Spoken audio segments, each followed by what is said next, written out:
L'argent que tu déposes à la banque ne t'appartient pas et je vais te le prouver.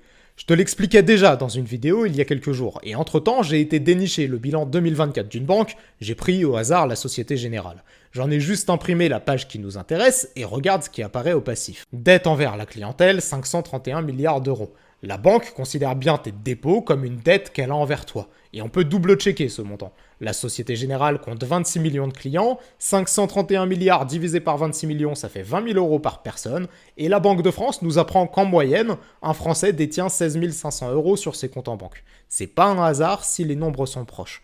Maintenant que ça c'est clair, sache que l'article 1893 du Code civil stipule pour les prêts de consommation que, je cite, l'emprunteur devient le propriétaire de la chose prêtée, et s'ensuit que c'est pour lui qu'elle périt de quelque manière que cette perte arrive.